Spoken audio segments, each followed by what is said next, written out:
Je te demande de te rasseoir. Que Dieu te bénisse. Que Dieu bénisse ce matin. Que Dieu bénisse cette journée qu'il nous a donnée. Je disais que Dieu te bénisse. Dis à ton voisin, il est important que tu ne sois pas déconnecté. Même si c'est moi qui te déconnecte. Dis-lui, même si c'est moi qui te déconnecte, ne te déconnecte pas. Ne suis pas mes distractions. Dis à ton voisin, ne suis pas mes distractions. Connecte-toi au Saint-Esprit. Connecte-toi à la parole de Dieu. Et sois attentif. Alléluia. Ce matin est un matin très béni et je m'en vais déjà profiter, saluer toutes les mères, toutes les femmes et vous souhaiter bonne fête des mères.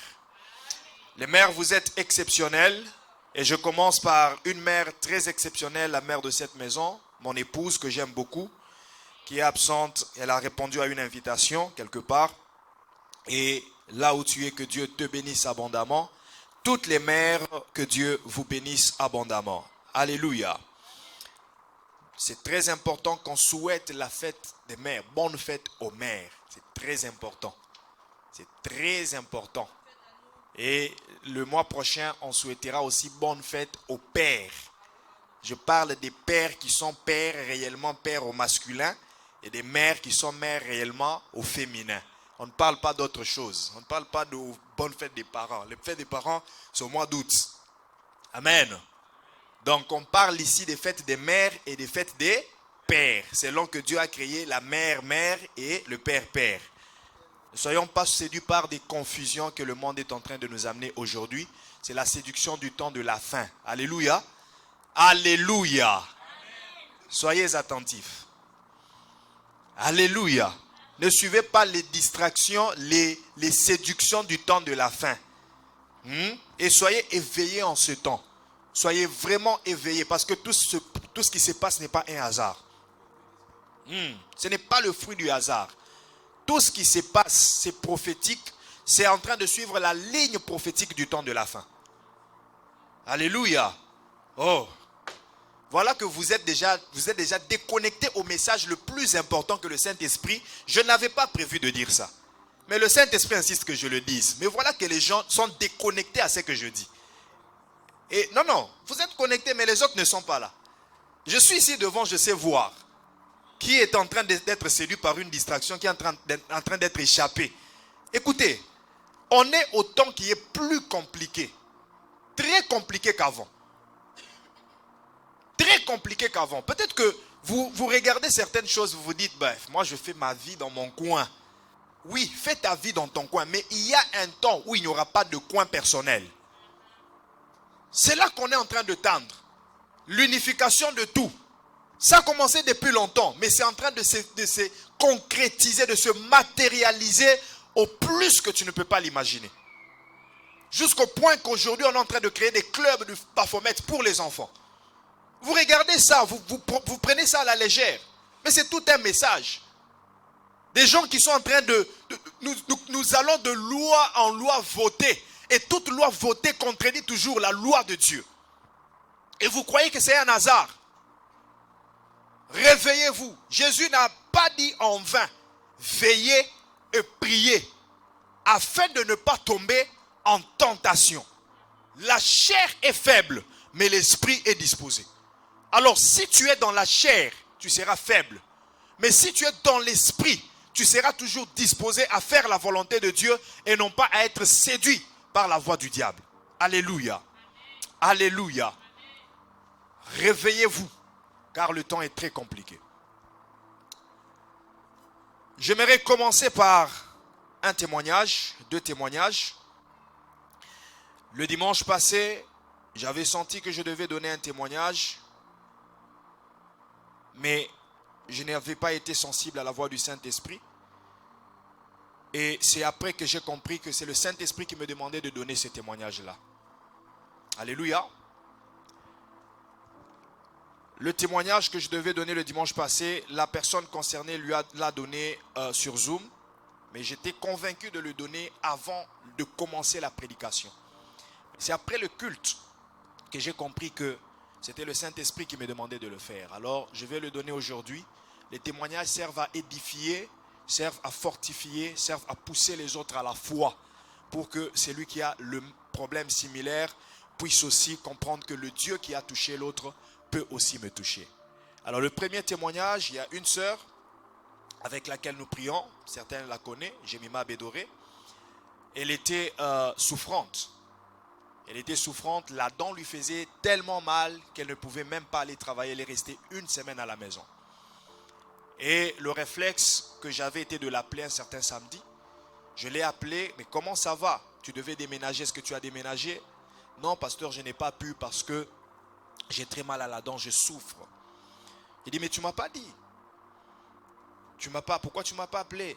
Oh non, pasteur, voilà les raisons que toujours les gens avancent. Donc, voilà. Je lui dis, ok, qu'est-ce que tu as mis? Oh non, je prends les médicaments, ça ne fait absolument rien, j'ai toujours mal. Le premier réflexe que j'ai eu, j'appelle le docteur Achille. Docteur, qu'est-ce que nous pouvons faire? Il y a telle personne qui a mal à la dent. Comme il vient d'arriver, il n'est pas encore dans son domaine ici, il me dit, pasteur, je ne sais pas qu'est-ce que je peux faire. Si on était au pays, j'allais prescrire des médicaments, mais ici, je ne sais pas qu'est-ce que je peux faire. Qu'elle mette seulement les Advil. Elle peut même broyer l'Advil sur la dent. Je contacte maman Sandra pour lui dire, toi, souvent, tu as des médicaments. Est-ce que tu as des médicaments pour la dent? Elle me dit, elle peut mettre Confo si elle a Confo, mais je amènerai Confo demain. Et puis le Saint-Esprit me dit, tu as cherché des solutions scientifiques pour la personne, mais tu es pasteur. C'est toi qui dois prier pour elle. Et puis je rappelle la sœur. Je lui dis, tu peux faire ça, selon ce que les scientifiques ont dit. Mais moi je vais prier pour toi. Prends l'huile d'onction. Elle prend l'huile. Je prie pour l'huile. Je dis, mets l'huile sur la dent qui fait mal. Elle met l'huile sur la dent et je commence à rakabashande. Rebobo soto. Iparabashababa. Pendant à peu près 2 minutes, 3 minutes, je lui dis, je commence à faire des déclarations, tu es guéri, tu n'as plus mal. Je coupe le téléphone et je fais un rappel, un suivi le lundi. Elle me dit, dès le moment où tu as prié, je n'ai plus mal à la dent jusqu'à maintenant. Je lui ai dit, est-ce que tu n'as pas mis Confo? Non, pasteur. Dès le moment où tu as prié, je n'ai plus mal à la dent. Alléluia. Ce qui prouve encore que c'est surnaturel, c'est que même si tu mets Confo, ce n'est pas une solution définitive. C'est temporaire. Et dès que, c'est juste, ça atténue la douleur. Mais après quelque temps, la douleur va revenir. Mais ce que j'aime avec le spirituel, c'est que dès ce moment-là, jusqu'à maintenant où je te parle, elle n'a plus jamais eu mal à la dent et elle n'aura plus mal à la dent. Alléluia. Alléluia. Est-ce qu'on peut acclamer Jésus qui guérit? Est-ce qu'on peut acclamer Jésus qui guérit? Oh, est-ce que tu peux acclamer Jésus qui guérit? C'est comme si tu ne crois pas que c'est Jésus qui l'a fait. C'est comme si tu ne crois pas que c'est Jésus qui l'a fait. Et quand je faisais le suivi avec une sœur, après le culte, c'est là qu'elle me dira, pasteur, j'avais très mal à la dent. J'ai dit, oh Saint-Esprit, tu m'avais dit de donner ce témoignage avant le culte. Ça l'aurait édifiée. Elle aurait fait la même chose. Elle serait guérie. Alléluia. Le deuxième témoignage que je vais vous donner, c'est une sœur qui est vraiment très loin de nous, vers Kolwezi, Likasi.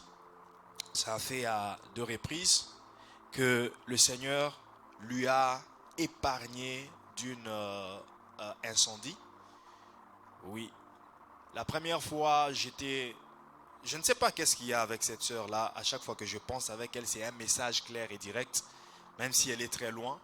Et je l'ai appelée, je lui ai dit, le Seigneur me faisait voir qu'il y avait un incendie dans ta maison. Il dit, pasteur, c'est hier même là, que comment on appelle ça, les gaz, hein? Ouais, ça a failli brûler toute la maison. C'est Dieu qui vous a parlé. Et on a prié pour ça, elle a été épargnée.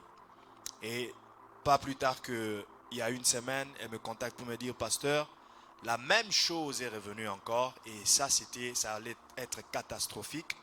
Et Dieu m'a épargné encore et j'ai décidé de mettre le gaz en dehors de la maison. Je bénis le Dieu qui vous avait prévenu, qui vous avait parlé, pour que je sois averti, pour que je sois avisé. Et ça, c'est un message qui lui a beaucoup sauvé. Sinon, elle serait entrée dans la distraction, elle pouvait tout perdre, voire même sa vie. Elle a 2 enfants, ses enfants et son mari. Mais gloire à Dieu, elle a été épargnée. Dieu a prévenu, Dieu a parlé pour qu'elle ne tombe pas dans le danger. Dieu parle et c'est vrai. Voilà pourquoi ne sois pas distrait. Pendant le message, il y a des messages. Pendant la prédication, il y a des messages qui sortent comme des paroles de connaissance, qui sortent comme des prophéties. Il faut juste être sensible pour capter ce que Dieu est en train de te dire. Tu pourras peut-être dire c'est le pasteur qui parle. Tu pourras peut-être dire c'est juste une prédication. Pendant que dans cette prédication, il y a un message, un contenu qui te concerne particulièrement. Une prévention, un avertissement qui vient de Dieu par rapport à ce qui voudrait t'arriver ou à ce que tu dois faire. Alléluia. Est-ce qu'on peut acclamer Jésus?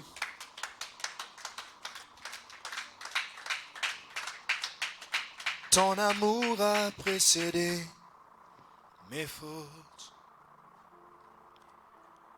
Ton amour a surmonté ton jugement. Et quand il m'arrive de trébucher, tu me restaures. Ton pardon a précédé mes fautes.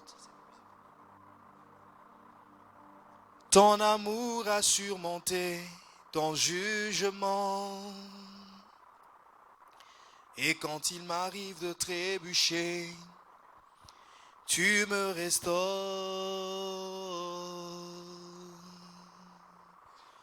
Je me lèverai de toutes mes fautes, j'avancerai jusqu'à ton cœur. Et quand le diable met les obstacles sur mon chemin, je ne craindrai rien, car à la croix, triomphé, fait de moi un victorieux. Je marcherai, je courrai, je volerai, encore je me lèverai de toutes mes chutes, j'avancerai jusqu'à ton cœur. Mais les obstacles sur mon chemin, je ne craindrai rien, car à la croix, tu as triomphé, et fait de moi un victorieux. Je marcherai, je courrai, je volerai, je suis déterminé. Je suis déterminé. Je croyais que tu allais m'accompagner même avec les mains. Même les mains. Je ne peux pas te demander ça. Je suis déterminé. Oh, je suis déterminé.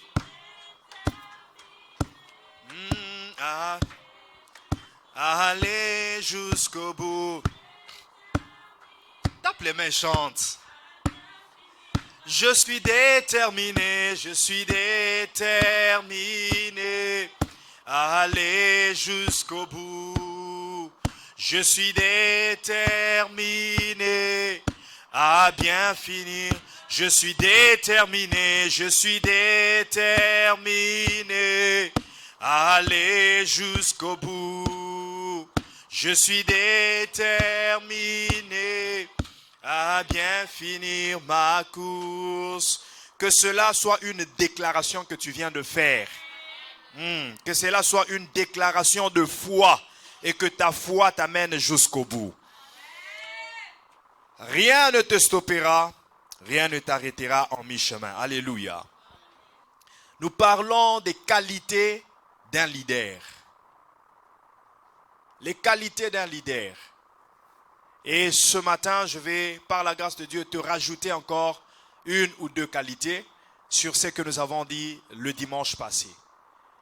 Le dimanche passé, nous avons parlé de la persévérance comme qualité d'un leader. La persévérance. Les qualités, c'est ce que nous recherchons dans ce que nous voulons posséder. Dans ce que nous voulons, dans ce que nous poursuivons l'octroi. Quelqu'un qui veut acheter une marchandise cherchera la qualité dans cette marchandise. Au-delà de la quantité, c'est d'abord la qualité. Celui qui veut s'acheter une maison n'achètera pas une maison parce qu'il l'a trouvée, mais il recherchera la qualité dans cette maison. Une maison de qualité, une voiture de qualité.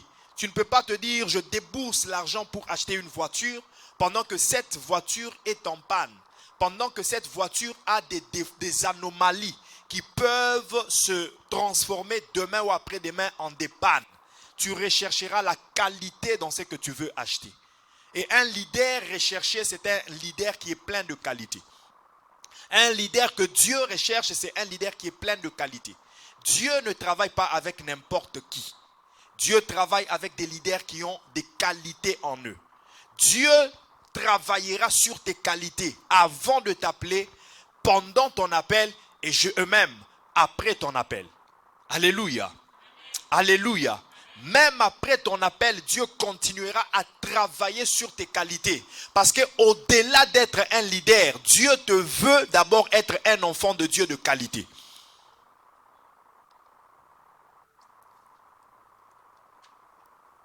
Les qualités d'un leader, c'est ce qui fera asseoir son leadership.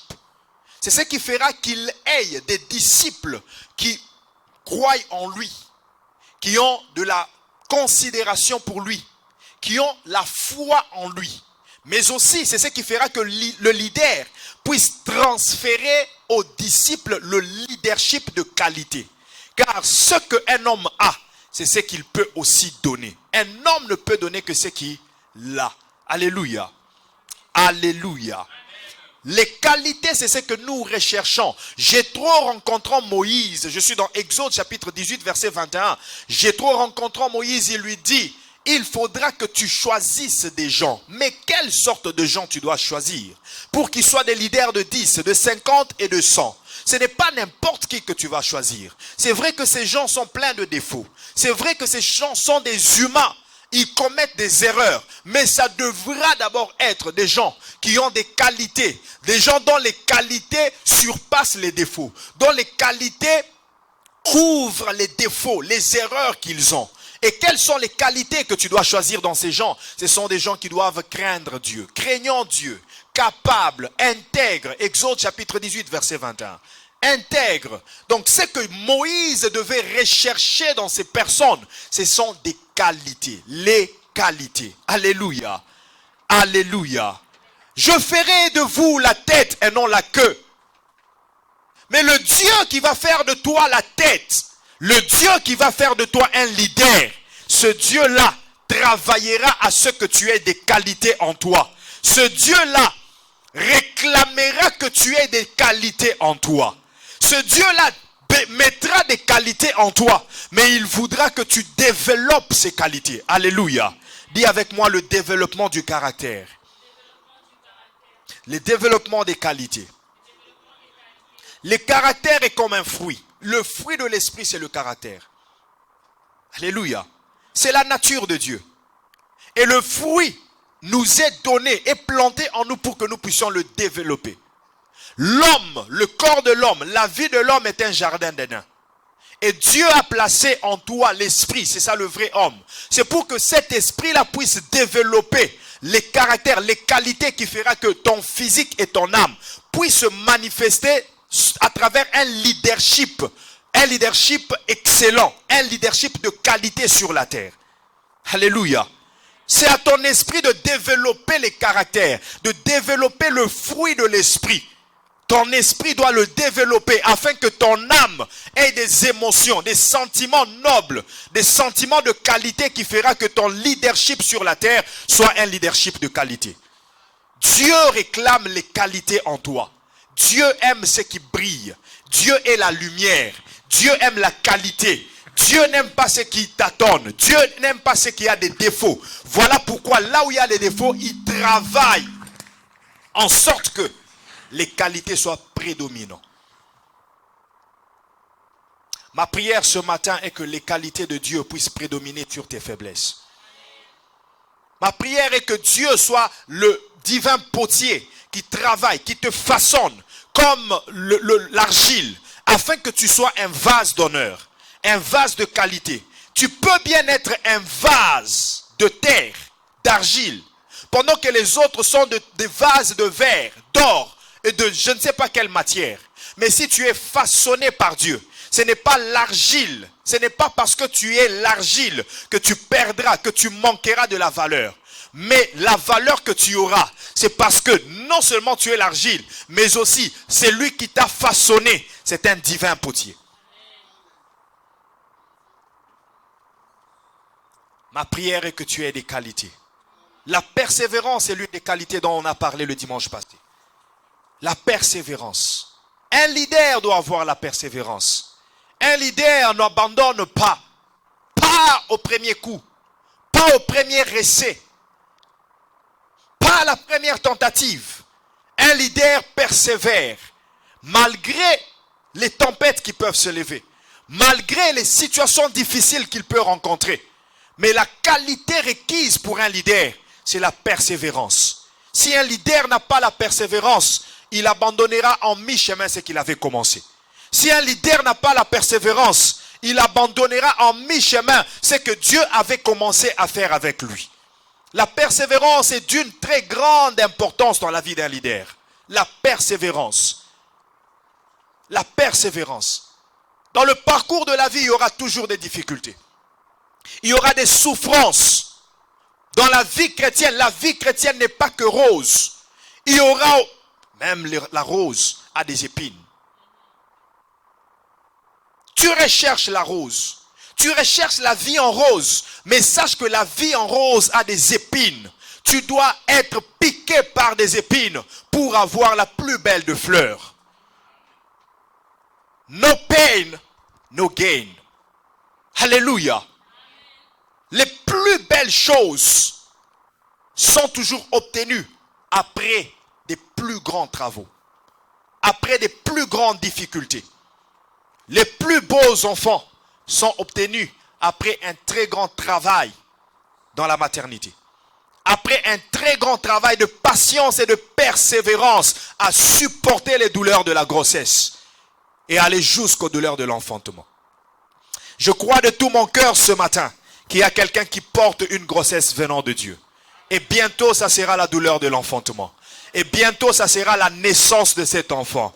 Bientôt, ça sera la saison de gloire. Bientôt, ça sera la saison de l'élévation. Car cette grossesse n'est pas appelée à être avortée. Cette grossesse n'est pas appelée à faire fausse couche.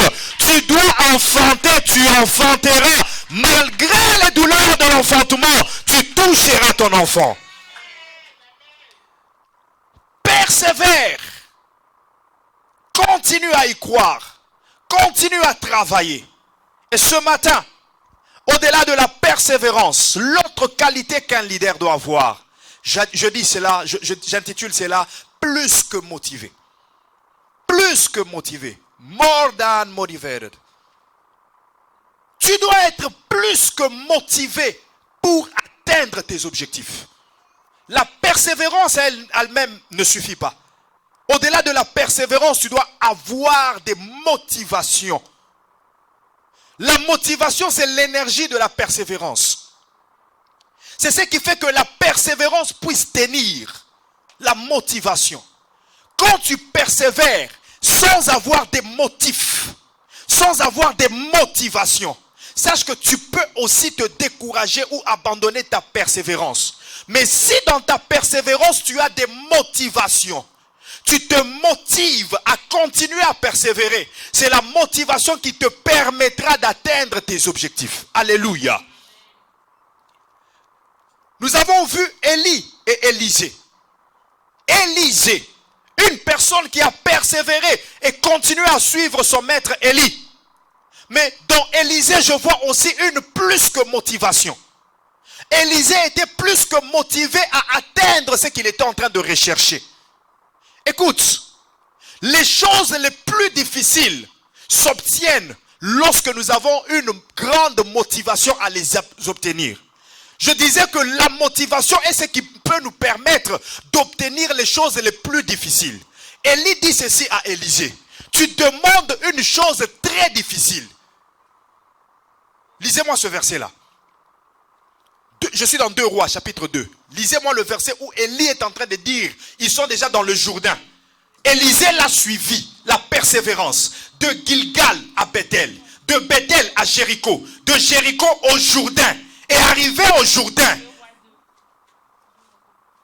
Jourdain, Élie dit à Élisée, demande-moi ce pourquoi tu m'as suivi de Gilgal à Bethel, de Bethel à Jéricho et de Jéricho au Jourdain. Et ce parcours n'est pas une courte distance. Et ce n'était pas à cheval, ni par bateau, ni par train, ni par auto. C'était à pied que Élisée était en train de suivre Élie. La persévérance d'Élisée. Je disais, cherchez-moi le verset. 2 Rois chapitre 2. Le verset dont Élie dit à Élisée,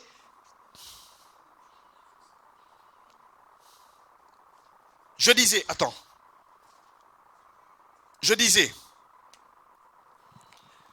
c'était à pied qu'ils étaient en train de marcher. Alléluia. À pied qu'ils suivaient. Il a démontré sa persévérance, quittant Gilgal à Bethel. Il a rencontré des fils de prophètes. Regarde-moi, avant qu'on lise, j'aimerais que tu m'écoutes, que tu me comprennes. Il a rencontré des fils de prophètes qui ont voulu le décourager. Décourager Élisée pour lui dire, est-ce que tu sais que ton maître sera enlevé? Pour lui dire, est-ce que tu sais que tu resteras orphelin aujourd'hui? Est-ce que tu sais que tu resteras seul aujourd'hui? Est-ce que tu sais que tu n'auras plus de couverture aujourd'hui? C'était un moyen de le décourager pour qu'il abandonne. Mais Élisée a démontré l'esprit de persévérance. Je sais que mon maître s'en va, mais je sais que même s'il s'en va, je ne resterai pas orphelin. Je ne resterai pas seul. Bien-aimé dans le Seigneur, même si tu es seul, même si tu sens que tu es seul, j'aimerais te dire que tu n'es pas seul. C'est le monde qui veut te faire croire que tu es seul. C'est les hommes qui veulent te faire croire qu'ils t'ont abandonné et que tu es seul. Mais sache que tu n'es pas seul, car ton maître est avec toi. Je dis que ton maître est avec toi. Si Élisée pouvait avoir la foi en un homme d'Élie, Élie qui était un homme, il pouvait avoir la foi que même si cet homme s'en va, mais je sais que je resterai avec quelque chose de cet homme qui fera que je fasse aussi les miracles doublement, comme il l'a fait. À combien plus forte raison, nous qui avons Jésus comme maître? Il est mort, mais il ne nous a pas laissés seuls. Il a été enseveli, mais il ne nous a pas laissés seuls. Il est ressuscité, il ne nous a pas laissés seuls. Il a ascensionné, il ne nous a pas laissés seuls. Il est à la droite du Père, nous ne sommes pas seuls, il est avec nous. Tu n'es pas seul, alors ne te décourage pas. Les vents et les tempêtes qui se lèvent contre ta barque ne doivent pas te décourager, car le maître est là. Le maître est dans la barque.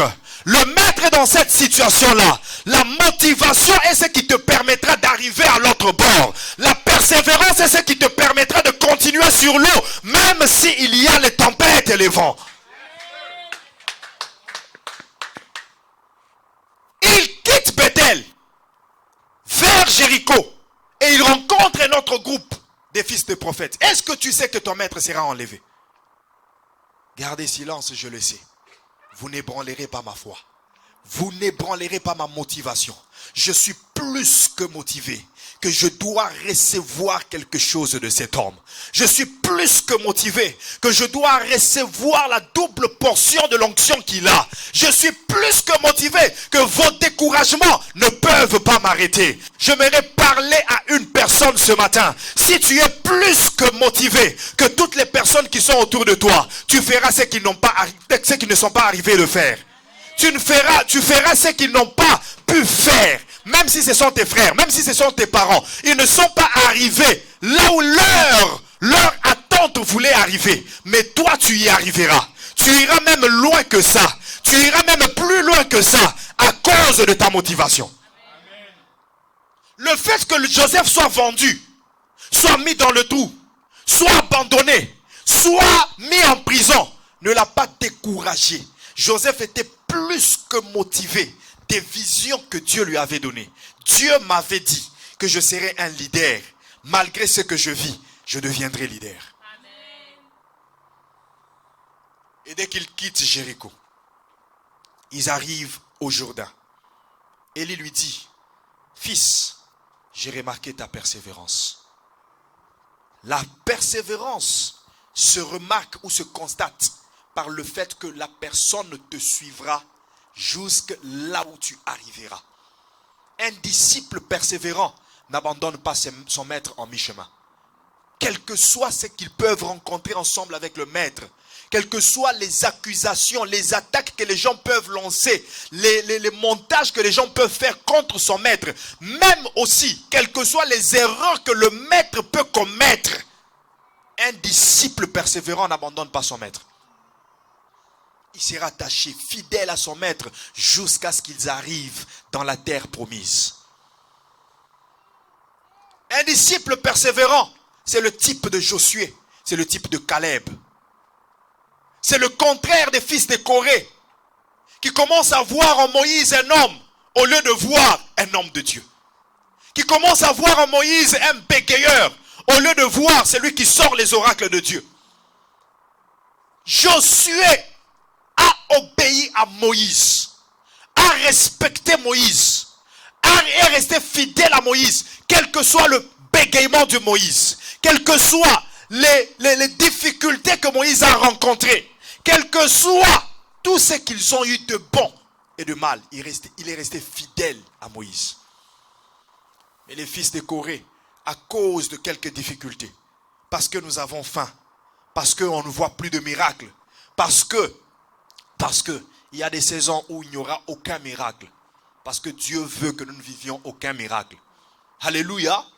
Alléluia. Amen. Il y a des saisons où vous viendrez avec des sujets de prière. Vous me direz, pasteur, prie. Je prie et Dieu n'exauce pas. Parce qu'il a voulu ainsi. Il y aura des temps où vous viendrez avec des situations. Vous me dites, pasteur, ça c'est compliqué. Prions. On prie et ça ne change pas. Parce que Dieu le veut ainsi.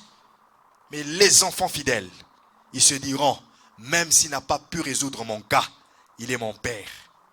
Même si nous avons prié et que Dieu a décidé de ne pas résoudre cela, il reste mon pasteur. Les enfants infidèles se diront quoi? J'ai essayé de ce côté, ça n'a pas marché. Je vais chercher un autre pasteur. Je vais chercher un pasteur puissant. Il n'y a pas de pasteur puissant. C'est Jésus qui est puissant. Amen. Alléluia. Oh, je disais que c'est Jésus qui est puissant. Amen. Arrivé au Jourdain, fils, tu as démontré ta persévérance. Demande-moi ce que tu veux. Vas-y lire. 2 Rois chapitre 2 versets 9 à 11, j'ai lu au nom du Seigneur.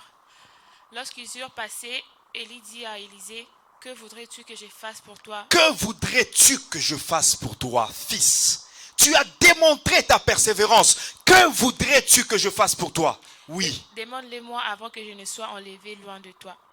Élisée répondit, j'aimerais recevoir une double portion de ta part. Voilà ce pourquoi Élisée était persévérant.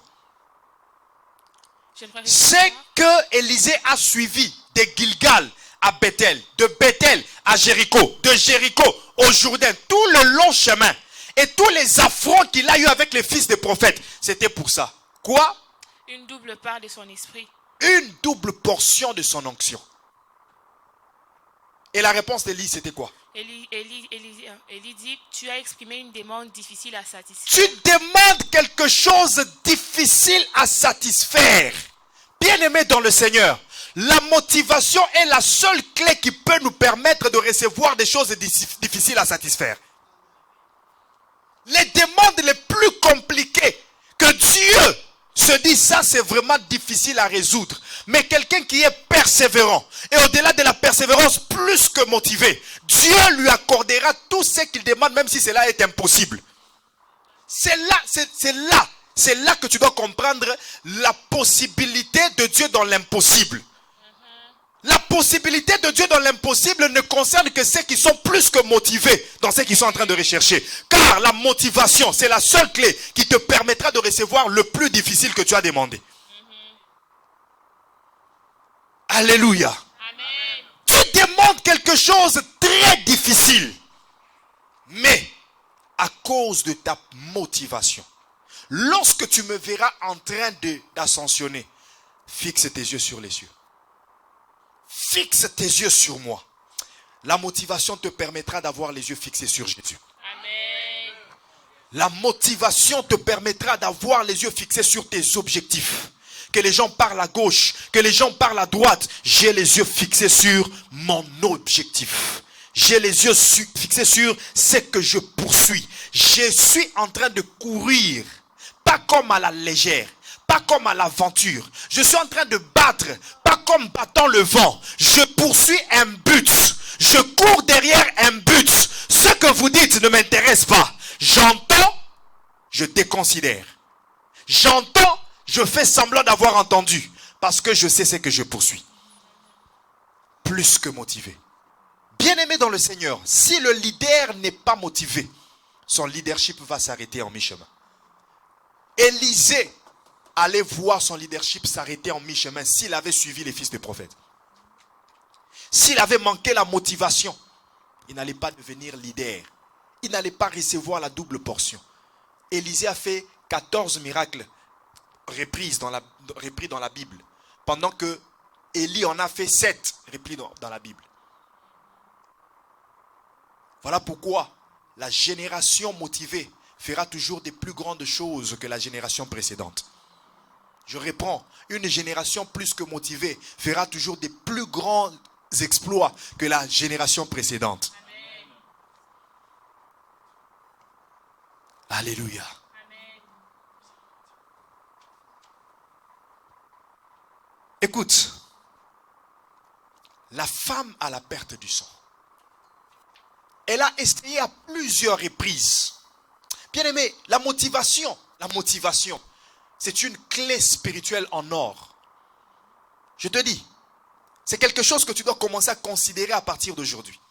Tu veux un leadership de qualité? Travaille et développe la motivation.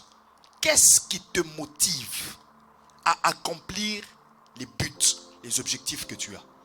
Qu'est-ce qui te motive à devenir ce que tu veux devenir? Qu'est-ce qui te motive à atteindre les dimensions que tu veux atteindre? Sans motivation, tu ne peux pas y atteindre.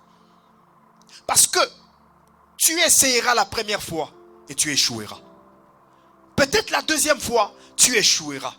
La troisième fois et la quatrième. Peut-être que tu auras jusqu'à 14 fois d'échec. Peut-être que tu auras jusqu'à 20 fois d'échec. Il y a un président des États-Unis qui a essayé, je pense que c'est Roosevelt, je ne sais pas si c'était qui.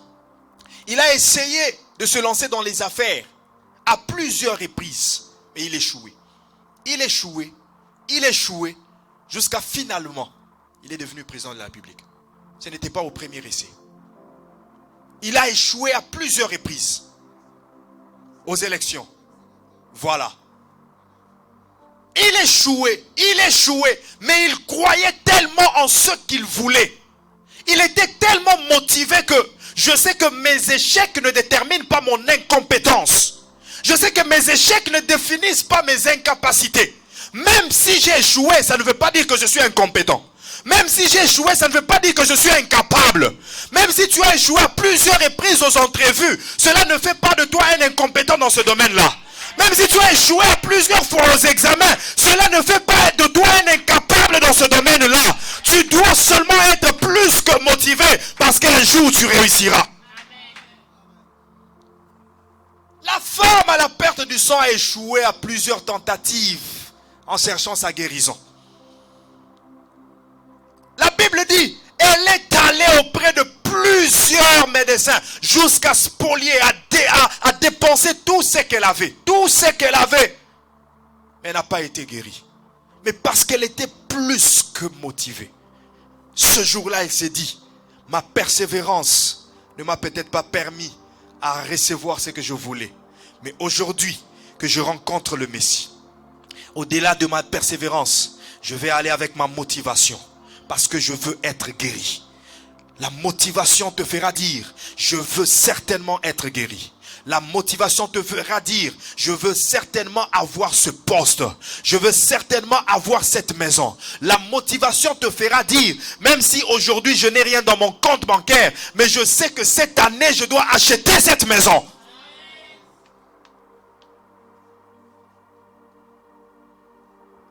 Plus que motivé.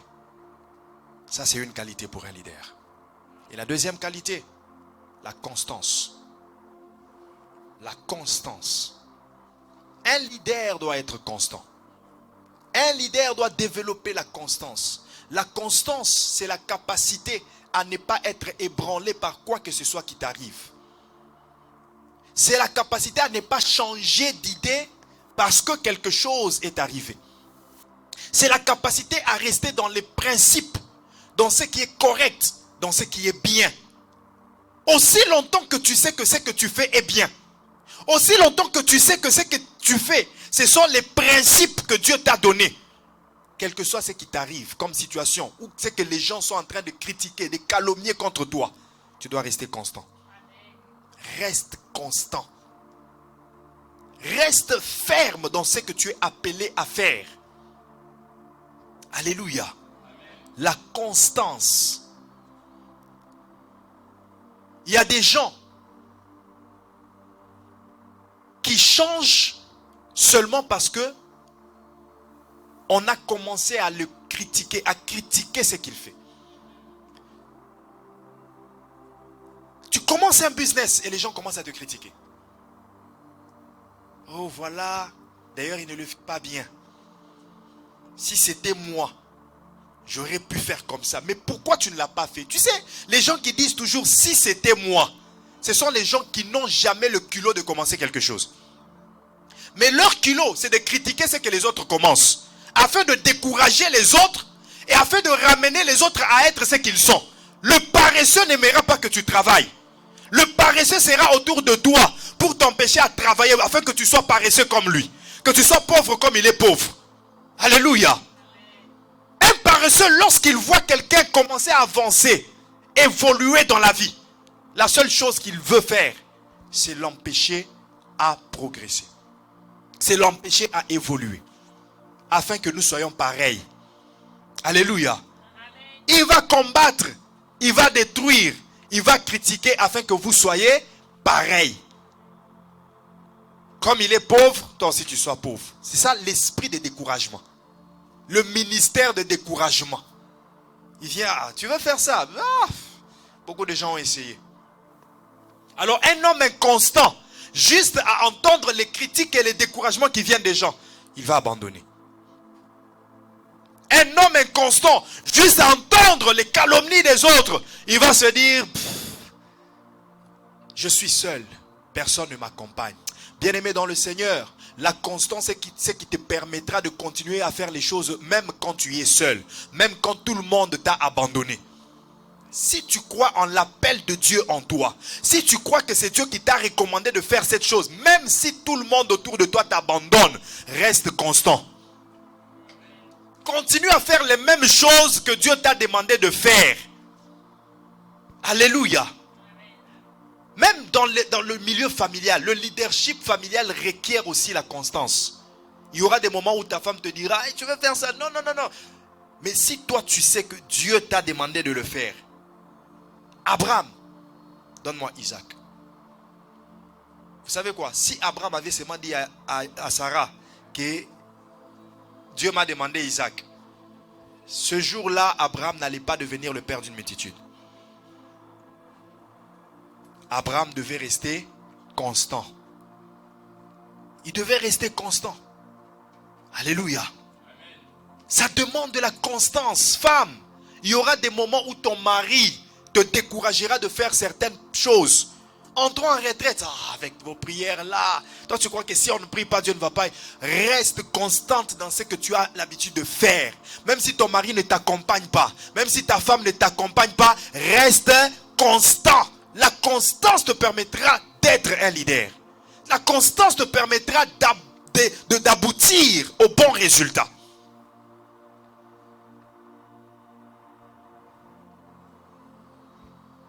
C'est une qualité. C'est une qualité, la constance. Même dans nos églises. Il y a des moments où Dieu parle au leader. Il dit au pasteur, faites ceci, faites cela. Mais les gens autour, les conseillers, les gens s'opposent. Non, non, non. On ne peut pas faire ça. C'est compliqué. On n'a pas des moyens. Moi, quand Dieu me dit fais ça, parlez à gauche, parlez à droite, je ne vais pas vous suivre. Je reste constant. Les programmes ne peuvent pas changer parce que les gens réclament cela. Les programmes doivent changer parce que c'est nécessaire. Et si c'est un programme que Dieu a défini, ça doit rester tel que. Il y a des leaders qui sont secoués par les gens. Oh, je vois que ces derniers temps, les gens viennent en retard au culte, comme ça que le culte commence à midi. Tu mettras le culte à midi, les gens commencent à venir à 13h.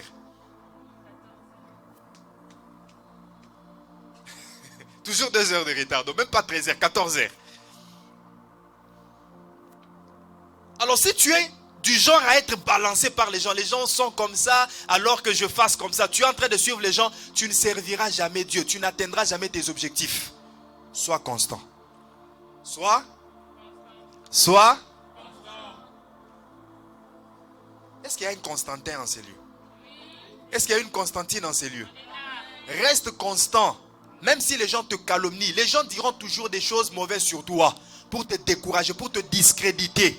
Vous savez, le mal de l'homme est que l'homme n'aime jamais le succès de l'autre. Donc, dès qu'ils te voient commencer à faire succès, ils vont commencer à composer même des histoires fausses contre toi, juste pour te discréditer, pour salir ta réputation. Et ce qui est dangereux, ce qui est pire dans tout ça, c'est que, d'ailleurs, c'est ce qui fait très mal dans une souffrance. Vous savez, la souffrance, certaines douleurs ne font pas mal parce que c'est une douleur, parce que c'est un couteau qui t'est entré, c'est pas parce qu'on t'a poignardé. Mais la chose qui amène la plus grande douleur, c'est la personne qui te poignarde. Non seulement tu as la douleur du poignard, mais tu regardes aussi la personne qui te poignarde, le frère, la sœur de sang. La personne en qui tu avais plus confiance. La personne pour qui tu ne dormais même pas. Vous êtes ensemble, c'est comme on dit en lingala, pire ngai. Mais c'est cette personne-là qui te fait du mal. C'est ce qui fait très mal. On peut encore supporter le mal qui vient des personnes qui sont lointaines. Mais quand c'est une personne de plus proche en qui tu avais confiance, vous faites des affaires et c'est lui qui te roule. Vous commencez le business et puis il te détourne le business.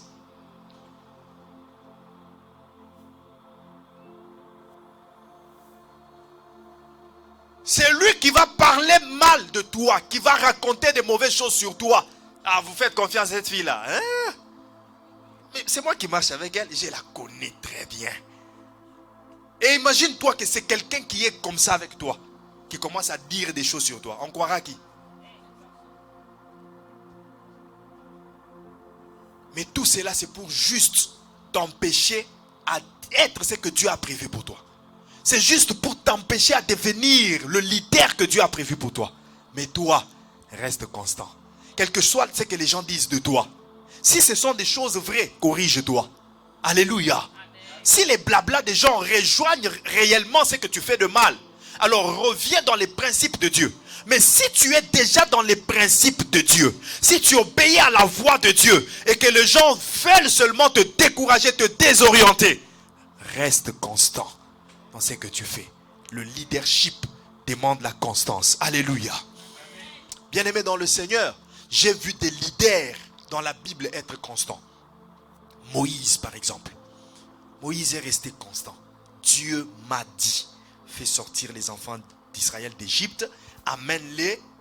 C'est ce que Dieu m'a dit. Que Pharaon le veuille ou pas, c'est ce que Dieu m'a dit. Que les enfants d'Israël créent des troubles dans le désert ou pas, c'est ce que Dieu m'a dit. Moïse est resté constant. Il a eu l'opposition de Jambres et Janès. Il est resté constant. Il a eu l'opposition des fils de Corée. Il est resté constant. Il a eu l'opposition de sa sœur Myriam et de son frère Aaron. Il est resté constant jusqu'à ce que les enfants d'Israël sont entrés dans la terre promise. Sois constant. Quelqu'un comme Paul. Avant de parler Paul, Jésus lui-même. Qu'est-ce que Jésus n'a pas subi? Quelles oppositions des docteurs de la loi, des pharisiens, des sadducéens, des scribes. Ses propres frères, les juifs. Mais Jésus est resté constant. Je suis fils de Dieu. Je suis Dieu. Que vous croyez en moi, que vous ne croyez pas, je le suis. Dis avec moi, je le suis. Dis encore, je le suis. Dis une troisième fois, je le suis. Même si les gens autour de toi ne croient pas que tu es milliardaire, tu l'es. Même si les gens autour de toi ne croient pas que tu es président de la République, tu l'es. Je suis fils de Dieu. Que vous le croyez, que vous ne le croyez pas, je le suis. Alléluia. Tu l'es. Tu dois d'abord croire en toi-même. C'est toi la première personne qui doit croire en toi. Alléluia. Avant même que toi tu ne croies en toi, il y a quelqu'un qui a déjà cru en toi. C'est Dieu qui a cru en toi. Voilà pourquoi il t'appelle à devenir ce qu'il t'appelle à devenir. Alors si Dieu croit en toi, pourquoi tu ne dois pas croire en toi? Pourquoi tu attends l'approbation des hommes? Pourquoi tu attends le témoignage des hommes? Tu dois croire en ce que tu es. Tu dois croire en ce que Dieu a placé en toi. Tu dois croire au potentiel et à l'appel que Dieu a placé en toi. Car tu l'es. Que le monde s'arrête aujourd'hui ou pas, tu l'es. Tu l'es. Alléluia. Jésus y croyait. Il croyait en sa mission. Malgré les oppositions. Malgré la difficulté qu'il voyait devant lui. La coupe difficile à boire. La mort de la croix. Jésus est resté constant. Alléluia. Paul dit à Timothée. 2 Timothée chapitre 3 verset 10. Il dit à Timothée, tu as suivi mon enseignement. Tu as suivi mes instructions. Tu as suivi, tu connais ma persévérance. Tu connais ma constance. Paul n'était pas un leader inconstant. Paul était un leader constant. Il savait ce qu'il faisait. Il savait ce qu'il disait. Même quand il a rencontré chez les Grecs à Athènes, il a rencontré l'opposition. Une discussion ardue. Il ne croyait pas en ce que Paul disait, mais Paul est resté constant dans son message. Un vrai leader ne peut pas changer le message parce que les gens ont commencé à critiquer son message. Amen. Parce que je prêche sur la délivrance et les gens disent non, le message de la délivrance, ce n'est pas un bon message. Et puis je change, je commence à prêcher autre chose. Tu n'es pas un bon leader. Tu prêches sur les hôtels. Un autre leader s'élève contre toi et dit que les hôtels c'est mauvais. Tu arrêtes de prêcher cela. Tu n'es pas un bon leader. Reste dans ce que Dieu t'a dit de faire.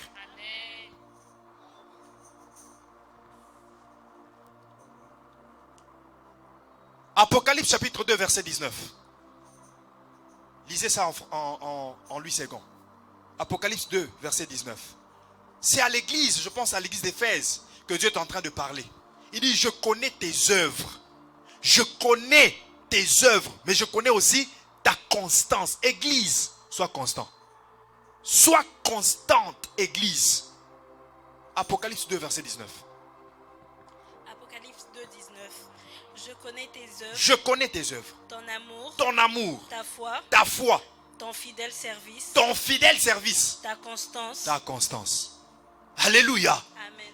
Dieu ne voit pas seulement ton amour. Tu présentes à Dieu ton amour, c'est bien.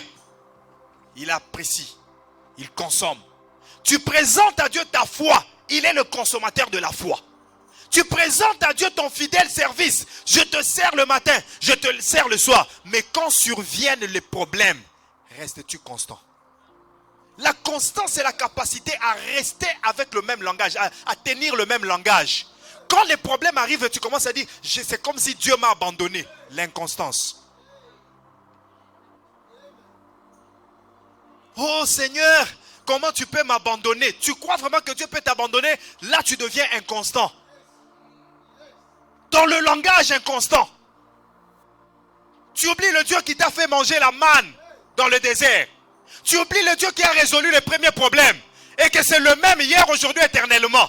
Le Dieu qui reste constant. Hébreux chapitre 13, verset 8. Hein? Il est le même hier, aujourd'hui, éternellement. C'est ça, non? Hébreux 13, verset 8. Si lui, Dieu, il est le même hier, aujourd'hui éternellement. Il reste constant dans ce qu'il est. De la même manière, il t'a sauvé hier. Il te sauvera aujourd'hui, il te sauvera demain. De la même manière qu'il a résolu tes problèmes hier, il les résolvera aujourd'hui, il les résoudra aussi demain. C'est toi qui changes de langage. Oh Seigneur, c'est comme si tu m'as abandonné. Comment est-ce que pour les autres ça marche, pour moi ça ne marche pas? Ne te compare jamais aux autres. Tu es unique. Tu es unique. Paul dit ceci. Telle est la lumière du soleil, telle est la lumière de la lune. Telle aussi est la lumière des étoiles. Même les étoiles diffèrent en éclat les unes des autres. Tu es une étoile particulière. Tu as ton éclat. Tu as ta lumière. Je suis en train de dire à quelqu'un, tu as ton éclat, tu as ta lumière, tu as ta saison de briller. Je dis que tu as ta saison de briller. Ma prière est que cette saison commence maintenant et que tu brilles, que ta lumière luise au nom de Jésus-Christ. Tu es unique, ne te compare pas aux autres. Et vous savez, les gens que Dieu prépare à être des grandes étoiles, à éclairer, passent toujours par des choses différentes des autres. Jusqu'au point à commencer à envier les autres, qui ne sont même pas à ta cheville.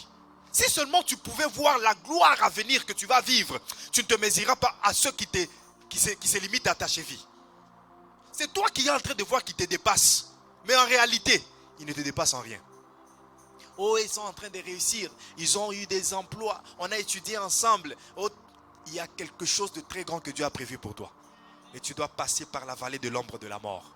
Tu dois passer par, qu'on te vende, qu'on te mette dans le puits. Tu dois passer par toutes sortes d'écoles. Deutéronome chapitre 8, verset 2 à 4 et verset 17 à 18. Souviens-toi de tous les chemins que je t'ai fait passer pour voir les dispositions de ton cœur. On a parlé des dispositions de cœur le dimanche passé. Qu'un leader peut avoir des défauts, il peut commettre des erreurs, mais ce que Dieu regarde plus dans le leader, c'est la disposition de son cœur. Voilà pourquoi il doit te faire passer par des écoles, par des épreuves, des difficultés. Tu te regardes, tu dis, est-ce que moi vraiment je dois vivre cette vie? Cette souffrance, elle n'est pas comparable à moi quand même. Je suis un enfant des rois. Je suis ici d'une bonne famille. Mon père a occupé tel poste. Mais comment je peux manquer ce que je manque? Comment je peux vivre une vie de souffrance? Comment je peux travailler ce genre de travaux, faire ce genre de job? Moi, tu es dans une école. L'épreuve de Dieu, la formation pour une très grande saison, pour une très grande gloire. Je connais tes œuvres, je connais ton amour, je connais ta foi, je connais ton fidèle service, je connais aussi ta constance. Sois constant. Sois constant. Job est resté constant, malgré ce qu'il vivait comme douleur, comme souffrance. Sa femme lui a dit, Job, maudit Dieu et meurs. Job est resté constant. Je ne maudirai pas Dieu. Je supporterai la souffrance, car je sais que mon Rédempteur est vivant. Il se lèvera le dernier. Lis avec moi 1 Corinthiens chapitre 15, verset 58. 1 Corinthiens 15, verset 58. 58. Oui. Ainsi, mes frères bien-aimés, soyez fermes.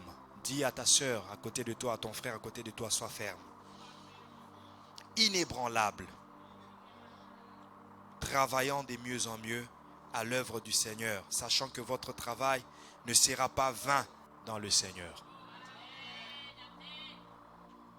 Ma prière ce matin et la prière que nous allons tous faire ensemble est que nous soyons inébranlables, quel que soit ce qui peut arriver. Quand Papa Christian a modéré tantôt, même la gloire que Dieu va nous donner ne doit pas nous ébranler. Même la gloire que Dieu nous donne ne doit pas nous aveugler pour voir comme si nous avons maintenant la place de Dieu. Nous devons être inébranlables. Dans le meilleur, tout comme dans le pire, nous devons rester constants.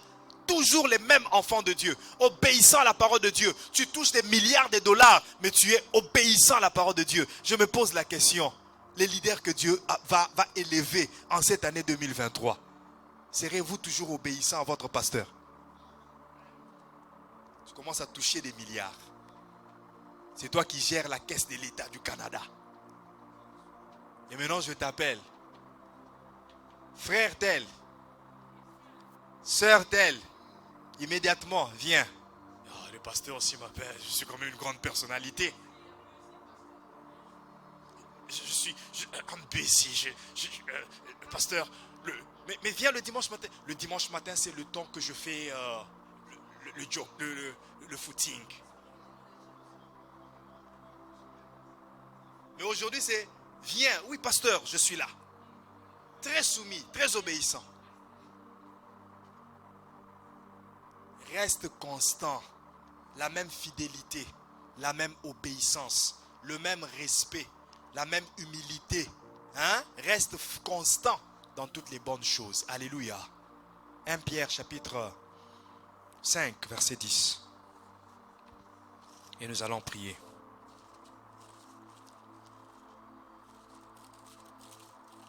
1 Pierre 5, verset 10. Le Dieu de toute grâce qui vous a appelé en Jésus-Christ à sa gloire éternelle, après que vous aurez souffert un peu de temps. Après que vous aurez souffert, la souffrance ne dure qu'un peu de temps. Il faut faire attention. Le Kairos time. Le temps ici n'est pas le temps humain, c'est le temps de Dieu. Tu peux te dire c'est une souffrance de 2 semaines. Mais pour Dieu, c'est 2 ans. Mais c'est un peu de temps. Même si c'est 10 ans, c'est un peu de temps. Bien aimé, j'ai vu des gens se marier. 1 année, 2 ans, 3 ans, 10 ans de stérilité. Mais pour Dieu, c'était un peu de temps. Mais après 10 ans, Dieu s'est manifesté et ils ont eu des enfants. Eux ont vu 10 ans. Comme si c'est nombreux. Mais pour Dieu, c'est un peu de temps. Alléluia. Après que vous aurez souffert un peu de temps, le même Dieu de grâce vous perfectionnera lui-même. Je prie que Dieu te perfectionne. Il fera quoi encore? Il vous affermira. Il vous fortifiera. Et puis, il vous rendra inébranlable. C'est Dieu qui rend inébranlable. La constance est une qualité qui vient de Dieu. 1 Pierre 5, verset 10. La constance est une qualité qui vient de... C'est Dieu qui met la constance en nous comme une qualité. Mais c'est à nous de le développer. On va prier ce matin, tu vas dire à Dieu, rends-moi inébranlable. Lorsque la souffrance viendra, rends-moi inébranlable. Lorsque la gloire viendra, rends-moi inébranlable. Lorsque l'ennemi s'élèvera contre moi, rends-moi inébranlable. Alléluia. Acclame le Seigneur. Tiens-toi debout, nous allons prier. Tiens-toi debout, nous allons prier. Soki mo pepe mabe. Bat tes mains et chante. Nako banga seyo. Nako simba kaka. Kombo na yo Yesu. Na eli kiananga. Tape les mains, chante. Nakombo na Kristo. Oh, mokozi soki mo pepe mabe. Nakotala seyo. Nakosimba kaka. Kombo na yo Yesu. Oh, na eli kiananga.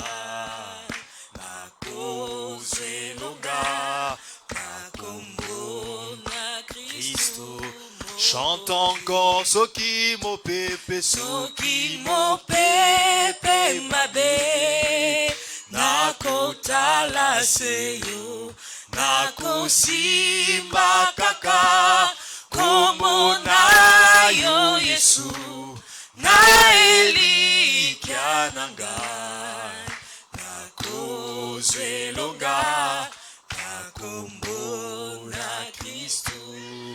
Bien-aimé, élève tes mains, élève ta voix, commence à demander à Dieu qu'il te rende inébranlable. Si tu étais ébranlable le dernier temps, si tu as été ébranlé par les situations qui t'ont arrivé, si les dires des gens t'ont un peu secoué, si les critiques et les calomnies t'ont changé les idées, à partir de ce matin, que Dieu te rende inébranlable, que rien ne puisse t'ébranler, que le diable ne t'ébranle pas, que les dires des gens ne te changent pas. Élève ta voix et prie, élève ta voix et prie. C'est une chose importante que tu demandes à Dieu. Demande-la à Dieu. J'aimerais